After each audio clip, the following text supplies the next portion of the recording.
on avait l'idée de quand même jouer quelques shows en Belgique.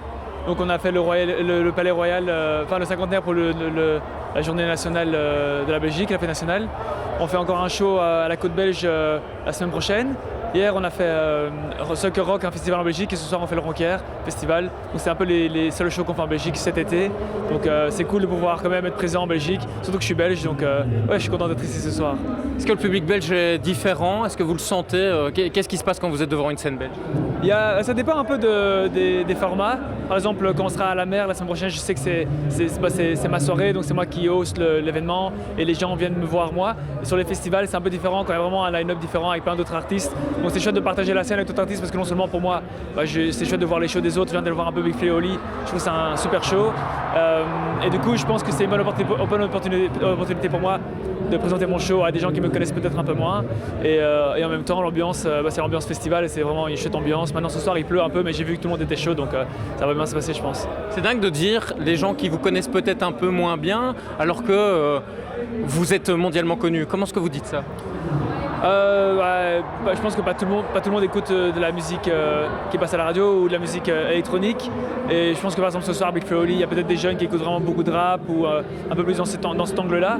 Alors donc peut-être que s'il y a ce genre de public-là ce soir qui vient voir mon show, peut-être qu'ils me connaissent un peu moins bien, peut-être qu'ils ont peut-être entendu mes chansons quelque part. Et alors peut-être qu'ils vont lier tout ça ensemble et un peu voir mon show pour la première fois.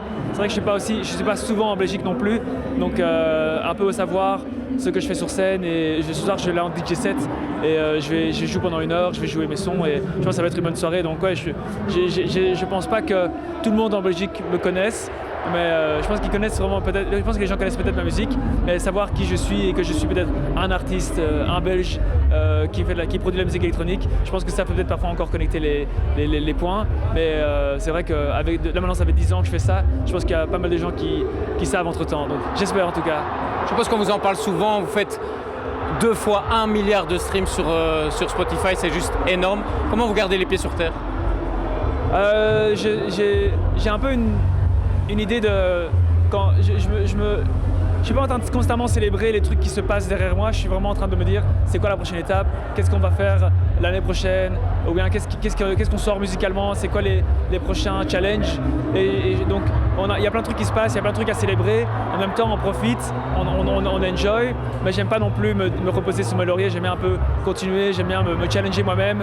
Je tourne beaucoup, on fait beaucoup de dates et je pense que le fait que je fasse beaucoup de dates me challenge aussi à produire plus de musique parce que je sais qu'il y a beaucoup de gens qui me suivent aussi en date et j'ai pas envie que quand ils viennent que le show soit identique parce qu'en DJ set c'est ça la force d'un DJ set, c'est de pouvoir assez facilement changer la setlist, changer les tracklists, changer les chansons que je joue. Donc j'essaie vraiment de faire des versions alternatives de mes chansons de base, de créer de nouvelles chansons et puis vraiment au jour le jour un peu updater ma bibliothèque musicale pour que quand on vient me voir, ce soit de la nouvelle musique. Et du coup, en sortie, ça me permet aussi de sortir des chansons parce que je produis constamment de la musique. Et donc je pense que c'est ça qui me garde un peu les pieds sur terre, c'est vraiment de constamment me remettre un peu en question, de me donner des challenges, des trucs que je sors un peu de ma zone de confort et j'essaie de continuer. Une dernière chose, vous avez parlé de votre sentiment belge. Aujourd'hui, il y a eu des exploits aux Jeux Olympiques avec Remco Evenepoel. Je ne sais pas si vous avez suivi ça. Est-ce que ça vous tient à cœur? Malheureusement, j'ai pas beaucoup de temps pour suivre les Jeux Olympiques, mais j'aime vraiment bien l'ambiance des Jeux Olympiques. Je trouve que les images aussi qu'on voit pour l'instant sont vraiment absolument formidables. Et il y a ma mère qui envoie des updates dans le groupe famille. Et puis elle a envoyé les updates des exploits belges. Et du coup, moi, j'essaie d'aller voir un peu en ligne pour voir rester un peu à l'actualité des choses. Malheureusement, là, on tourne vraiment beaucoup ces moments-ci. Et parfois, ça me peine un peu de ne pas pouvoir suivre à fond parce que c'est vraiment quelque chose que je trouve super chouette parce qu'il y a plein de sports que je pratique pas, que je trouve chouette à regarder.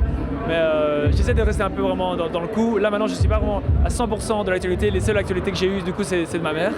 Parce que du coup, on était un peu en préparation aujourd'hui et hier, etc. pour tous les shows.